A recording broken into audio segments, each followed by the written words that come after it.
Selamat pagi anak-anak kami sekalian, salam sehat buat kita dan tetap semangat walau kita masih belajar dari rumah. Pesan Bapak untuk pertemuan berikutnya, sebaiknya sebelum anak-anak kami membuka pembelajaran online bersama dengan Bapak, terlebih dahulu kita berdoa menurut agama dan kepercayaan kita masing-masing. Mapel Matematika bersama dengan Bapak M. Tambunan. Materi yang akan kita pelajari hari ini yaitu mengenai persamaan kuadrat. Anak-anak kami sekalian, bentuk umum atau penulisan persamaan kuadrat itu ditulis dengan AX pangkat 2 ditambah BX ditambah C sama dengan 0.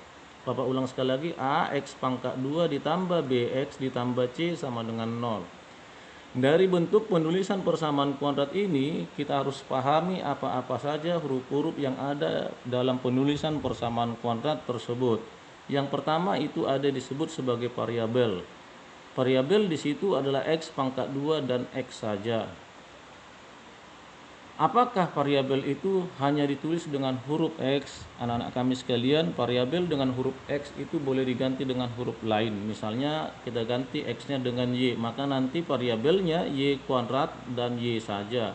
Sehingga persamaan kuadrat itu nantinya ditulis dengan AY kuadrat ditambah BY ditambah C sama dengan 0.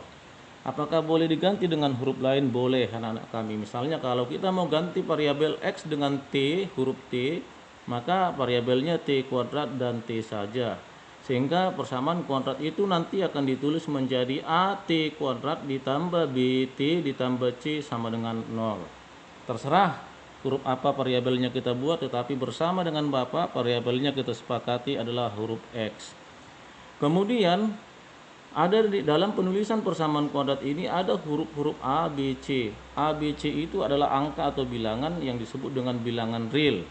Dengan catatan A itu tidak boleh sama dengan 0, B sama dengan 1, dan B sama dengan 1 tak perlu ditulis.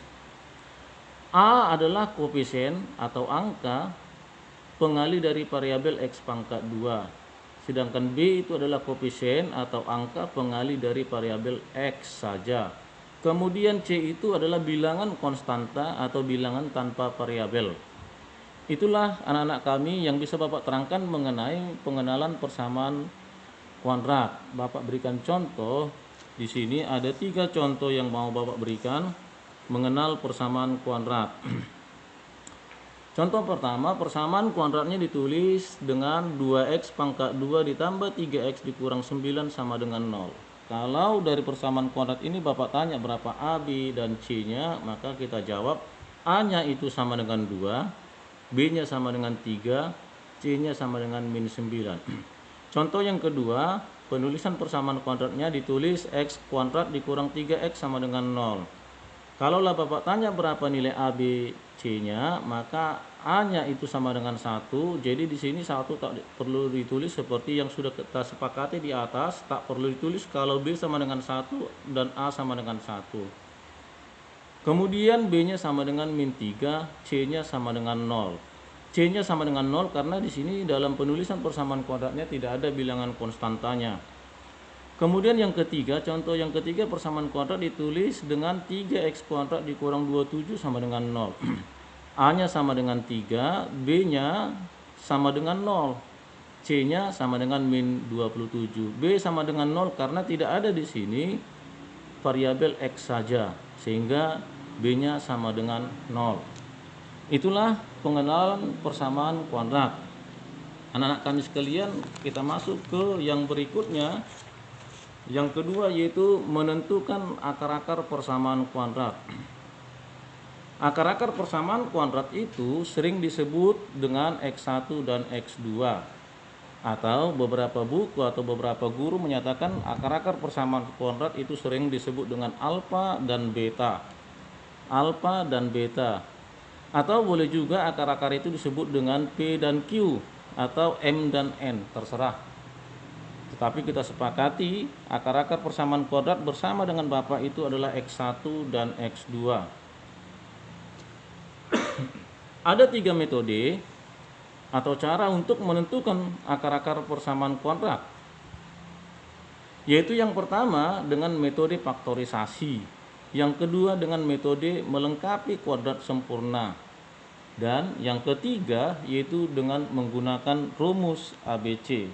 Artinya ketiga metode ini kita gunakan untuk mencari nilai akar-akar persamaan kuadrat atau nilai X1 dan X2-nya. Yang pertama yaitu metode faktorisasi. Metode faktorisasi ini rumusnya yaitu AX ditambah X1 dikali AX ditambah X2 per A itu sama dengan 0. Ya. Rumus ini ya per A di sini kita lihat itu nantinya kita peroleh dari persamaan kuadratnya. Ya. Kemudian jika A-nya sama dengan 1, nanti persamaan kuadrat itu A-nya sama dengan 1, maka A-nya ini semua tak perlu kita tulis. A tak perlu kita tulis, sehingga rumus faktorisasinya itu cukup dengan X tambah X1 dikali X ditambah X2 sama dengan 0. Anak-anak kami sekalian, dari kedua rumus ini ya, manapun nanti kita pakai rumusnya atau karena tergantung pada nilai A-nya, yaitu X1, X2 pada rumus ini kalau A-nya bukan 1, atau kalau dengan menggunakan rumus ini kalau A-nya sama dengan 1, kita harus mencari X1, X2 itu dengan menggunakan rumus tambahan yaitu X1 tambah X2 sama dengan B, dan X1 dikali X2 sama dengan A kali C.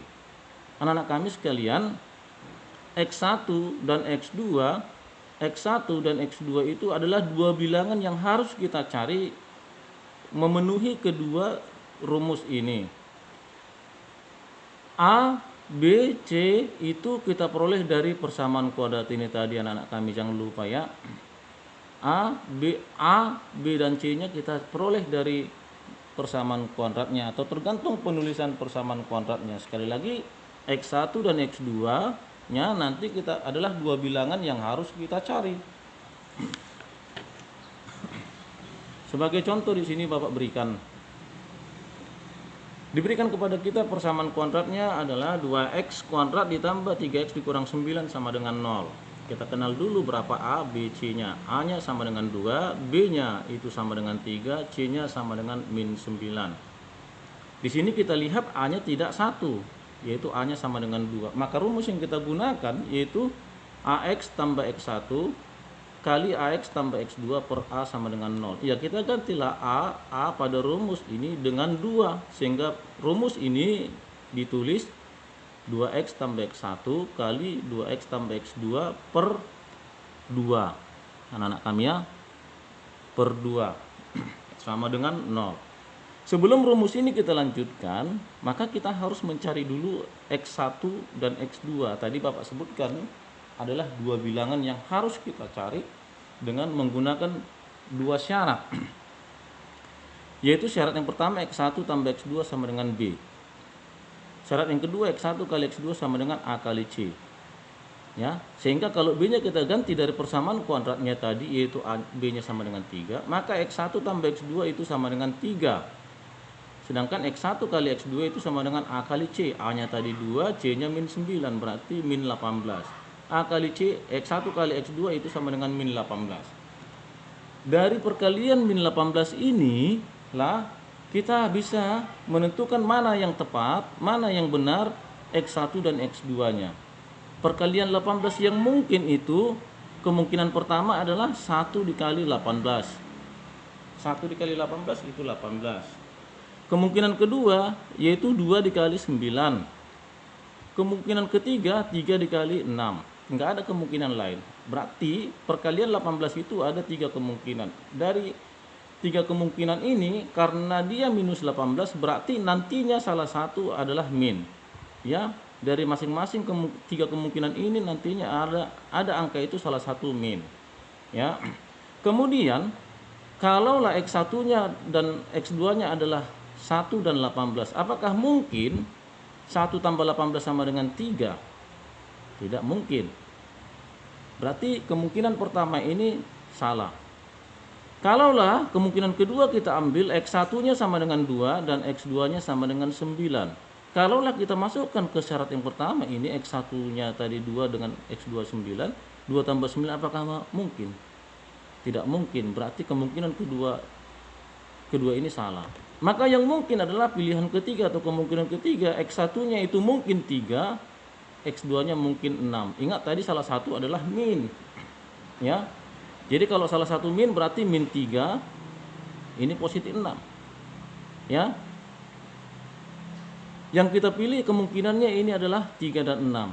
Kenapa? Karena kalau X1-nya itu adalah min 3, kemudian X2-nya 6, maka kalau kita masukkan di sini 3 ditambah min 6, sorry ya, 3, kalau X1-nya itu 3, X2-nya 6, X1-nya min 3, sorry ya, min 3 ditambah 6, maka dia akan mungkin menghasilkan sama dengan 3. Jadi pilihan kemungkinannya adalah X1-nya sama dengan min 3, X1-nya sama dengan min 3, X2-nya sama dengan 6. Sudah dapat kita X1-nya sama dengan min 3, X2-nya sama dengan 6, ya kita ganti langsunglah. Atau kita lanjutlah rumus ini tadi. Rumus ini tadi kita lanjut, 2x tambah x1 kali 2x tambah x2 per 2 sama dengan 0 ini. Kita gantilah x1-nya dengan min 3. Kita gantilah X2-nya dengan 6. Sehingga rumus ini dilanjutkan dengan penulisan seperti ini. Ya. 2X ditambah 6 dikali 2X dikurang min 3. Ini maaf anak-anak kami, X1 sama dengan min 3, X2 sama dengan 6, itu terserah. Apakah ini yang menjadi X1, kita balikkan, ini menjadi X2. Tidak ada masalah di situ. Ya. Kalaupun ini menjadi X1, ini menjadi X2, terserah. Atau sebaliknya ini tetap X1, ini X2, terserah. Tetapi yang perlu kita masukkan, kalau dia di sini minus, maka langsung dia minus kemari. Kalau dia di sini positif, maka dia tetap positif. Sudah? Kita lanjut. Sekarang kita lihat, kita ambil dua kurung ini, ya. Kurung pertama 2X tambah 6, kurung kedua berisi 2X kurang 3. Itulah yang kita lanjutkan di sini. Ya, 2X tambah 6 sama dengan 0. Dan dari kurung yang kedua yang berisi 2X kurang 3 sama dengan 0. Kita lanjutlah, matematika biasa, 2X sama dengan min 6. Ingat, positif 6 pindah menjadi min 6. Lalu 2X itu perkalian, tinggal X, dia menjadi 2 menjadi bagi. Min 6 bagi 2 itu sama dengan min 3. Ya, sehingga X dari sini kita peroleh adalah min 3. Kemudian dari 2X kurang 3 sama dengan 0. Ya, min 3 pindah seberang menjadi positif 3, tinggal 2X. Kita 2 kita pindahkan menjadi pembagian, tinggal X menjadi 3 per 2. Anak-anak kami sekalian, dari hasil X-nya ini yang pertama min 3, yang kedua 3 per 2. Ini boleh kita sebut sebagai X1, ini kita sebut sebagai X2. Atau sebaliknya, ini X1, ini X2. Tetapi yang pasti akar-akar dari persamaan kuadrat 2X kuadrat ditambah 3X kurang 9 sama dengan 0 tadi adalah min 3 dan 3 per 2.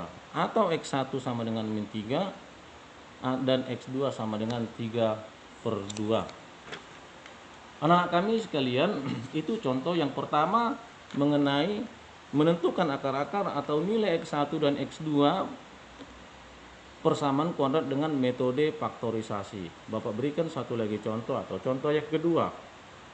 Diberikan kepada kita persamaan kuadrat yaitu X pangkat 2 atau X kuadrat dikurang 5X sama dengan 0. Kita tentukan nilai ABC-nya. Dari persamaan kuadrat ini nilai A-nya sama dengan 1, B-nya sama dengan min 5, C-nya sama dengan 0. Kita lihat di sini bilangan konstanta atau bilangan tanpa variabel tidak ada, berarti dianggap 0. Dan persamaan kuadrat ini tadi adalah jenisnya adalah persamaan kuadrat sempurna. Tetap kita gunakan rumus ini.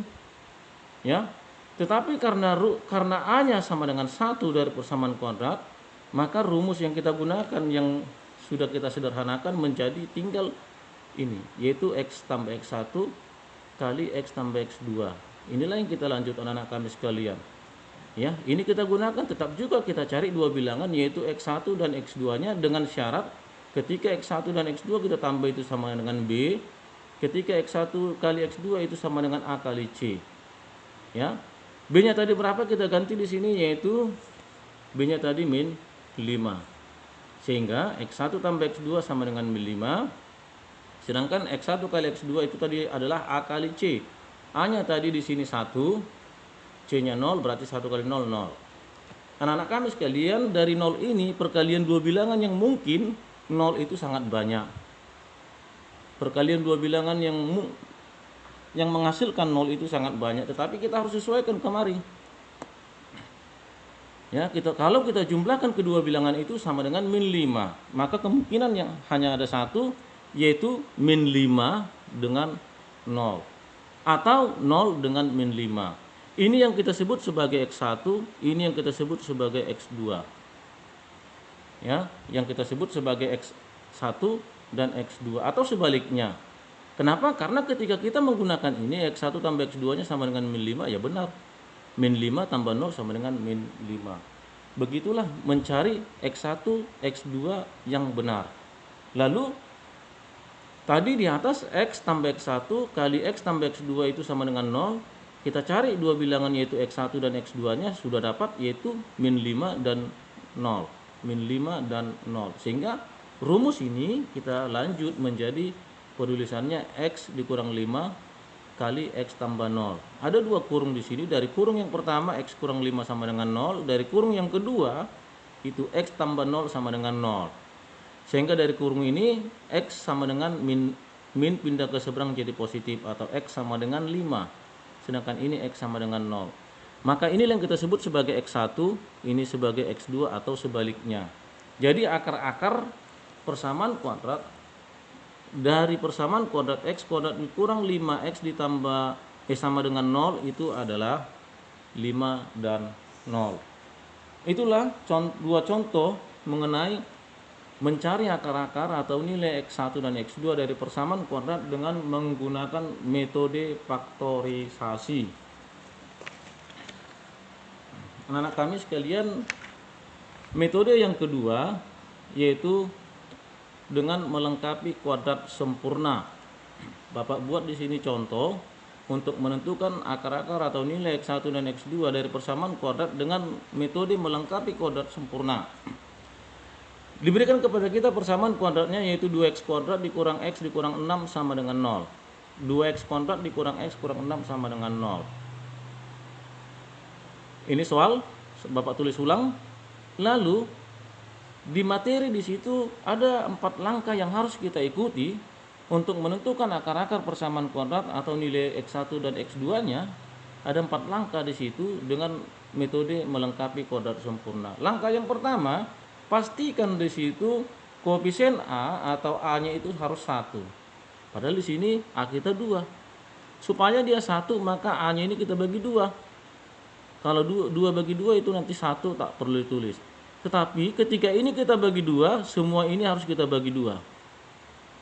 Sehingga ini 1, koefisien B-nya 1 karena nggak ditulis, bagi 2 menjadi min 1/2. Tadinya min 6, C-nya min 6, bagi 2 menjadi 3. Inilah langkah yang pertama. Kemudian langkah yang kedua di situ nanti yaitu pindahkan C-nya itu ke ruas kanan. C-nya di langkah pertama itu adalah min 3.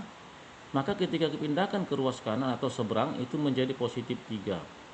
Sehingga persamaan kuadratnya X kuadrat dikurang 1/2X sama dengan 3.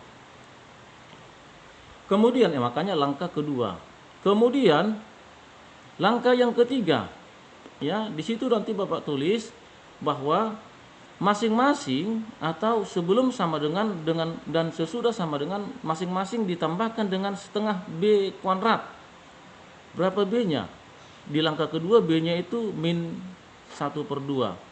Kalikan setengah. Setengah dikali min 1/2 lalu kita kuadratkan. Setengah ini tetap tergantung B-nya. B itu kita lihat dari persamaan kuadratnya. Ya. Ini ruas sebelum sama dengan. Sesudah sama dengan atau sebelah kanan 3 ditambah, tadinya hanya 3 ditambah ya sama dengan yang ini. Karena masing-masing ruas ditambah dengan setengah B kuadrat.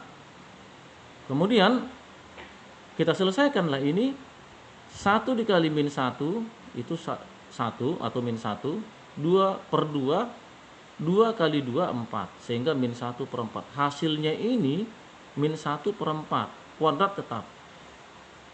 Sama dengan 3 ya ditambah min 1 per 4 kuadrat. Sama. Tetapi di berikutnya anak-anak kami sekalian, X kuadrat ya, X kuadrat dikurang 1/2 X ditambah min 1/4 kuadrat ditambah sama dengan 3 ditambah, ini kita selesaikan. Yang di ruas kanan itu tadi setengah B kuadratnya kita selesaikan. Menjadi 1/16. Kenapa? Karena min 1 pangkat 2 adalah 1. 4 pangkat 2 adalah 16. Sehingga 3 ditambah 1/16. Kita lanjut anak-anak kami. Ruas kiri tetap atau sebelum sama dengan itu masih tetap X kuadrat dikurang setengah X ditambah min 1/4 kuadrat. Masih tetap dia ya. Ke atas sama dengan 3 ditambah 1/16. Ingat ya, tidak boleh kita jumlahkan karena penyebutnya tidak sama. Ini penyebutnya per 1 walau tidak ditulis. Maka samakanlah ini penyebut dari 3 ini tadi adalah 1 dengan menjadi 16 dengan cara mengkalikan ini 16.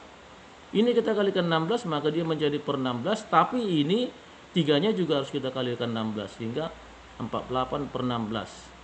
Kalau kita bagikan 48 bagi 16 itu ya 3 juga. Tambah 1/16 baru bisa kita hitung ya. 48 tambah 1 itu 49/16. Ingat, penjumlahan dan pengurangan dua pecahan yang kita jumlah atau yang kita kurang hanya pembilang, pernya tetap ya. Jadi 49/16. Sedangkan di ruas kiri anak-anak kami kita lihat di sini Bapak tulis menjadi X dikurang 1/4, tetapi menjadi dalam satu kurung dia, kemudian kita kuadratkan. Itu dapatnya dari yang berpangkat paling kiri yaitu X pangkat 2 dan yang berpangkat paling kanan yaitu min 1/4 pangkat 2. Abaikan pangkat 2-nya, satukan dia pangkat 2-nya, kemudian X tinggal X dikurang 1/4 ini dia. Ya, lalu dalam satu kurung menjadi pangkat 2. Bapak ulang sekali lagi. X-nya tadi berpangkat 2, min 1/4-nya tadi berpangkat 2, sementara kita abaikan sepangkat 2, maka kita tulis X kurang 1/4 ini dia. Lalu dalam satu kurung dikuadratkan. Lalu dari sini kemari pangkat 2 kita pindahkan ke seberang menjadi akar. Ingat ya anak-anak kami ya, semua sebuah bilangan berpangkat 2 kalau kita pindahkan ke kanan sebelah sama dengan itu menjadi akar. Maka yang tinggal di sini X dikurang 4. Sedangkan di sana sebelah kanan akar dari 49/16. 49/16. Kemudian hasil atau nilai dari sebuah bilangan akar itu adalah positif negatif. Harus ada positif negatifnya. Misalnya akar 100 kita umumnya menyebutkan adalah 10. Ya min 10 pun akar 100. Karena min 10 kali min 10 ya 100. Enggak hanya 10 kali 10 yang 100. Jadi ada plus minus hasil dari sebuah bilangan akar. Sehingga X dikurang 1/4 sama dengan plus minus 7/4. Anak kami, kita lanjut ya. X sama dengan plus minus 7/4. 7/4 ditambah 1/4. Dari mana itu tadi? Ya ini tadi Bapak tunjukkan sekali lagi ya. Plus minus 7/4-nya ini pindah ke kanan menjadi positif atau tambah 1/4 ya. Sehingga X sama dengan plus minus 7/4 ditambah 1/4. X1-nya ya kita pakai yang positif, yang tambahnya. Sehingga 7/4 ya, 7/4 ditambah 1/4. Ya, penyebutnya sudah sama, dua bilangan pecahan, yang kita hitung pembilangnya 8/4 bagikan sama dengan 2. Sedangkan X2-nya yang kita pakai minnya. Min 7/4 tambah 1/4. Min 7/4 tambah 1/4. Min 7 tambah 1 itu min 6/4. Sederhanakan sama-sama bagi 2 menjadi min 3/2. Inilah satu contoh soal mencari akar-akar persamaan kuadrat atau nilai X1 dan X2 dengan menggunakan metode melengkapi kuadrat sempurna. Yang ketiga yaitu rumus ABC. Ya, contoh di sini saya Bapak buat, diberikan kepada kita persamaan kuadratnya X kuadrat dikurang X dikurang 6 sama dengan 0. A-nya sama dengan 1, B-nya sama dengan min 1 walau nggak ditulis, C-nya sama dengan min 6.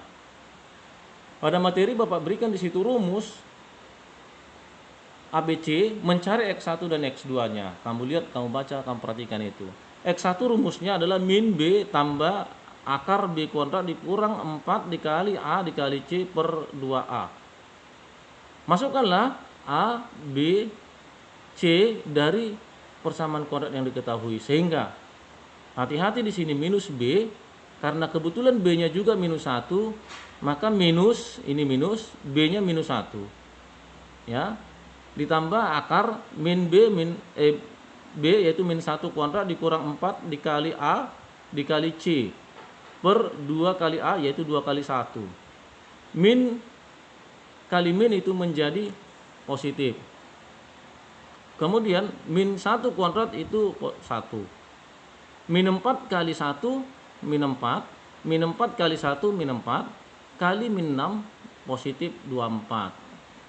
Positif perkalian ini positif 24 tulis. Akar 1 tambah 24 berarti 25. Akar 25 itu sama dengan 5. Pernya 2 kali 1 itu 2. Berarti 1 ditambah akar 25 kan 5. Ini per 2. 1 tambah 5 itu 6 bagi 2 3. Sehingga X1-nya, X1-nya itu sama dengan 3. Kemudian X2-nya, ya, mencari X2 dengan menggunakan rumus ABC yaitu min B kurang akar B kuadrat dikurang 4 kali A kali C per 2A. Masukkan sama seperti tadi. Beda rumus ABC untuk mencari X1 dan X2 hanya di sini. Antara B dengan akar itu min. Kalau kita mencari X2-nya. Kalau kita mencari X1, Bapak ulangi sekali lagi. Kalau kita mencari X1-nya tadi, antara B dengan positifnya, ini rumus mencari X1 itu positif. Kemudian rumus mencari X1 positif. Rumus mencari X2 itu negatif atau pengurangan. Ingat, pahami anak-anak kami sekalian. Berarti angka-angka yang ada di dalam ini semua itu sama. Ya, angka-angkanya, maka nanti di sini tadi tambah X2 sama dengan 1 dikurang 5, sekarang 5. Kalau di sana tadi tambah dia mencari X1-nya. Ya. Di sini menjadi kurang. 1 dikurang 5 itu min 4 bagi 2 min 2. Sehingga X2-nya sama dengan min 2. X1-nya tadi adalah 3. Jadi akar-akar atau nilai X1 dan X2 dari persamaan kuadratnya itu tadi, dari persamaan kuadrat X kuadrat dikurang X dikurang 6 sama dengan 0 itu adalah 3 dan min 2. Demikianlah penjelasan singkat yang bisa Bapak berikan kepada anak-anak kami pertemuan kita kali ini. Semoga anak kami dapat memahami dan dapat mengerjakan materi dan tugas atau soal yang Bapak berikan. Ya, sekali lagi pesan Bapak, tetap jaga kesehatan dan selalu semangat walau kita masih belajar dari rumah. Kita sama-sama berdoa semoga situasi kita saat ini cepat dipulihkan oleh Tuhan. Salam dan terima kasih. Sampai jumpa di pertemuan berikutnya.